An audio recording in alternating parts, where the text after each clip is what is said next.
आप सभी को नमस्कार साथियों। आप जानते हैं कि हम लगातार सोने विहार में पर्यावरण को लेकर कार्य कर रहे हैं और जिसमें हमने दीवारों को सुंदर किया, पार्क जो एकदम बंजर था उसको हरा भरा किया और यमुना को लेकर हम लगातार कार्य कर रहे हैं। और घाट जो यमुना है उसका एक 0 पुस्ते पे हो गया, पहले पुस्ते पे हो गया और 2.5 पुस्ते पे हो गया। इस तरीके से ये यमुना के हिस्से हैं जहाँ पे लोग पूजा पाठ करते हैं। तो यहाँ पे तीन चार घाट हैं, मतलब 3 कह सकते हैं कि 3 घाट हैं। एक आपका यहाँ पे 0 पुस्ते पे, एक पहले पुस्ते पे और एक 2.5 पुस्ते पे, 2.5 पुस्ते और दूसरे पुस्ते के बीच में। तो अब हम लगातार जो प्रयास करते आ रहे हैं कि भाई यमुना किनारे गंदगी ना हो, तो उसको लेके हमने योजना तैयार करी है। उसमें ये है कि जो पूजा सामग्री है उसमें हम ये करेंगे कि जो पूजा सामग्री है उसके लिए कलेक्शन सेंटर बनाएंगे। हमारा विचार है कि एक 0 पुस्ते पे जो है पार्क है उसके पास बनाया जाए और एक 2.5 पुस्ते पार्क है वहाँ बनाया जाए। तो इधर से क्या है कि पब्लिक जो है डिवाइड हो जाएगी। उधर से जो पब्लिक होगी 4 पुस्ते 5 पुस्ते से जो आना होगा और इधर से जो पब्लिक को 0 पुस्ते जाना होगा तो वो बढ़ जाएंगे।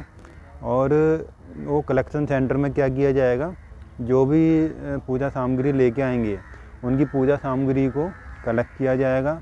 उसमें सब कुछ होगा, चाहे वो टूटा हुआ मंदिर हो, मूर्तियाँ हों या आपका पूजा सामग्री का मतलब तो हम पहले ही बता चुके हैं कि क्या होता है। कुछ लोग सारी चीज़ें ले आते हैं तो वो चीज़ें पूजा सामग्री में नहीं आती, जैसे पैकेट वगैरह होते हैं। लेकिन कोई बात नहीं, हम लगे हुए मेहनत कर रहे हैं तो सफलता मिलेगी। तो जो पूजा सामग्री है उसको हम जो हैं कलेक्ट करेंगे और उसमें हम क्या करेंगे, उसमें ये करेंगे सबसे पहले हम देखते हैं कि हर कोई सुविधा के साथ काम करना चाहता है। तो क्या करते हैं कि भाई बैग वगैरह, कपड़े का बैग वगैरह नहीं इस्तेमाल कर पाते, तो जल्दी से उनको प्लास्टिक बैग ही दिखता है तो उसी में वो सारी पूजा सामग्री लेके आते हैं। तो सबसे पहला आग्रह तो मेरा यही रहेगा कि सभी जने प्लास्टिक बैग की जगह कपड़े का बैग इस्तेमाल करें और उसको फिर वापस ले जा सकते हैं। तो अब इसमें जो है कि प्लास्टिक बैग जो है, मान लिया आप प्लास्टिक बैग में अपनी पूजा सामग्री लेके आया, मैं ये नहीं कह रहा कि आपको ये नहीं लाना वो नहीं लाना, आप सब कुछ लेके आ गए। आप पैकेट लेके आ गए, कपूर का पैकेट लेके आ गए, धूप बत्ती का पैकेट लेके आ गए और फूल पत्ते जो भी चीज़ें आप सब लेके आ गए, मान लेते एक बार के लिए, वो आपने हमें दिया। और तो उसके बाद हम क्या करेंगे, सबसे पहला काम होगा हमारा जो भी उसमें प्लास्टिक का उसको अलग करेंगे। देखिए प्लास्टिक का कोई लेना देना नहीं है हमारे हमारे धार्मिक कार्य से। पूजा पाठ में प्लास्टिक तो होनी नहीं चाहिए, कोई भी चीज़ ना ही प्लास्टिक में लेकर आना है। अब कपड़े का बैग इस्तेमाल कर सकते हैं हम। तो सबसे पहले जो भी प्लास्टिक होगा उसमें प्लास्टिक बैग होगा या प्लास्टिक के पैकेट होंगे या पूजा पाठ का जो भी हवन सामग्री का पैकेट होगा या क्या कहते हैं आपको धूप बत्ती का पैकेट होगा, अगरबत्ती का पैकेट होगा, माचिस की डिब्बी भी डाल जाते हैं लोग, माचिस की डिब्बी होगी, उन सबको अलग करेंगे। प्लास्टिक के बैग या प्लास्टिक का जो भी चीज़ मटेरियल है वो, और जो पैकेट हैं जिसके अंदर पूजा सामग्री आती है, तो ये तो कोई पूजा सामग्री नहीं है, इसको अलग करेंगे और इसको सही जगह पे भिजवाया जाएगा। चाहे वो फिर हमें कूड़ेदान में फेंकना हो, चाहे वो हमें किसी कंपनी को देना हो जो ये कलेक्ट करती हैं, जो रिसाइकिल हो जाए, जो आगे के लिए रिसाइकिल हो के उसका पुनः यूज हो सके, इधर उधर पड़े रह के वो नुकसान ना पहुँचाए।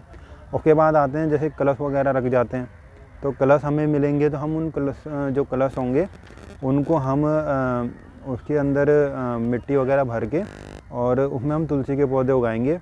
और ये जब सर्कल बन जाएगा तो हम यहीं पे जो है उन कलश को रख देंगे और उसमें बीज वगैरह डाल देंगे तुलसी के, उसमें छोटे छोटे पौधे आ जाएंगे। वो पौधे थोड़े बड़े होंगे, फिर हम वो क्या करेंगे, जो भी पैकेट देगा हम वो कलश, या फिर किसी एक दिन एक प्रोग्राम रख देंगे कि तुलसी के पौधे वितरित किए जा रहे हैं। फिर वो कलश जो हैं पौधे के साथ लोगों को मिल जाएंगे। चुन्नियाँ जो हैं साफ़ सुथरी होती हैं, तो वो भी हम कलश के साथ, और जो लाल कपड़ा होता है वो भी कलश के साथ लगा के वो भेंट कर सकते हैं जो भी यहाँ पे जो भी हम ये चलाएंगे तुलसी वितरण का सोने विहार में चलाएंगे तो ये चीज़ें वापस दी जा सकती हैं। इनको कोई ज़रूरी नहीं कि हम फेंकें, दोबारा इस्तेमाल में ला सकते हैं। कई लोग जो है चुन्नी जो होती है वो मतलब तुलसी के पौधे को ढक देते हैं, तो इसमें कोई वो नहीं है कि भाई उसे भी हम यमुना में विसर्जित करें। और जो चीज़ दोबारा इस्तेमाल में आ सकती है उसको दोबारा इस्तेमाल किया जा सकता है। ऐसे ही हमारा जो पर्यावरण है वो स्वच्छ होगा। फिर उसके बाद रह जाता है आपका मूर्तियाँ जो है, मूर्तियों के लिए हम लगातार प्रयास कर रहे हैं कि वो कैसे दोबारा से रिसाइकिल हो जाए। अब उसका हमें थोड़ा पता चला है कि पीओपी की मूर्ति को किस तरीके से हमें दोबारा से इस्तेमाल में लाना है या उसका आगे क्या हो सकता है। क्योंकि मैं ये नहीं मानता कि भाई हमने सारा कलेक्ट किया, कलेक्ट करने के बाद हमने एक गड्ढा खोदा, उसके अंदर डाल दिया, ये समाधान नहीं है। ये तो आप मिट्टी ख़राब कर रहे हैं। मिट्टी में केमिकल्स, मूर्तियाँ केमिकल्स की बनी होती हैं, तो उसमें आप वो केमिकल्स जो हैं वो रिएक्शन करेंगे, मिट्टी ख़राब होगी, तो ये चीज़ समाधान नहीं है। तो उसका अलग अलग तरीके से हम समाधान करेंगे, मूर्तियों का अलग से समाधान करेंगे। अब रह जाता है मैंने प्लास्टिक बैग का बताया, जो पैकेट वगैरह होते हैं उसका बताया, कलश का बताया, चुन्नी और लाल कपड़े जो होते हैं वो बताया, या भगवान के जो वस्त्र होते हैं उनका भी हम रीयूज कर सकते हैं। कोई वो ऐसा नहीं होता कि भाई वो नुकसानदायक है या कुछ है।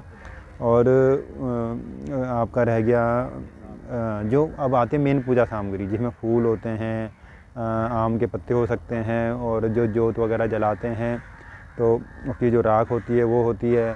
और आपका क्या कहते हैं, तो मेन यही होता है, या मिट्टी से कुछ आप पूजा करते हैं या कुछ बनाते हैं, तो यही सब होता है।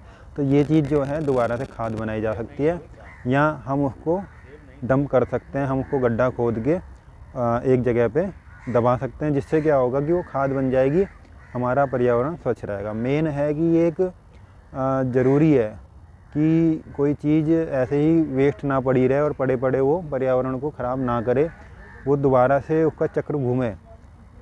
ये चक्र घूमेगा जब भी जाके पर्यावरण स्वच्छ रहेगा। तो इस तरीके से हमारी प्लानिंग है, तो आप लोग सहयोग कीजिएगा।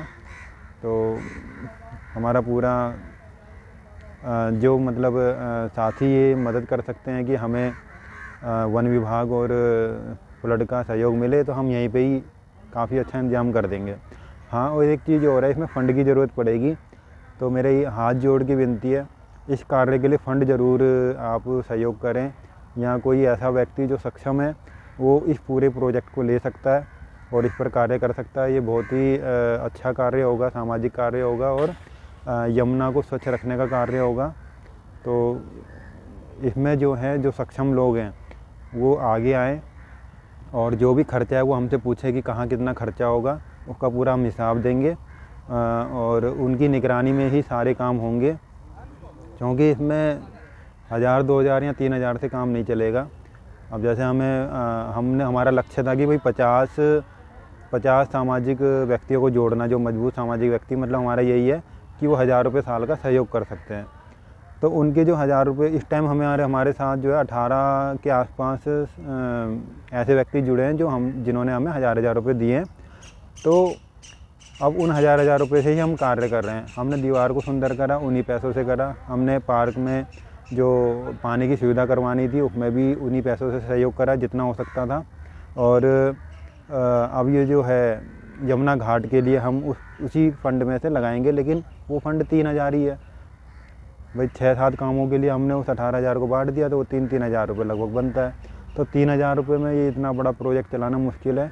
तो थोड़ा जो सक्षम लोग हैं वो आगे आएँ, उनके एक तरीके से कह सकते हैं कि वो स्पॉन्सर करें इस चीज़ को। और इसका बजट भी हम बनाएंगे, वो हमसे पूरा हिसाब ले सकते हैं कि भाई आप किस तरीके से कार्य करेंगे, कितना फ़ंड खर्च होगा, कहाँ कितना फ़ंड लगेगा। ये पूरा हिसाब जो है हम उनको एकदम आमने सामने बैठ के देने को तैयार हैं। लेकिन इस सामाजिक काम के लिए, पर्यावरण और यमुना स्वच्छता के लिए, घाट स्वच्छता के लिए, तो मेरी हाथ जोड़ की विनती है, जो सक्षम लोग हैं वे आगे आएँ और इस कार्य में सहयोग करें। फिर भी मैं इतना कह सकता हूँ कि एक व्यक्ति जो सक्षम व्यक्ति है वो 10,000 रुपये साल का दे सकता है। और तो 4-5 व्यक्ति अगर ऐसे हमें मिल जाएंगे जो सक्षम हैं, तो ये मेरी जिम्मेदारी है कि यमुना का घाट पूरा स्वच्छ और सुंदर होगा। जय हिंद, जय भारत।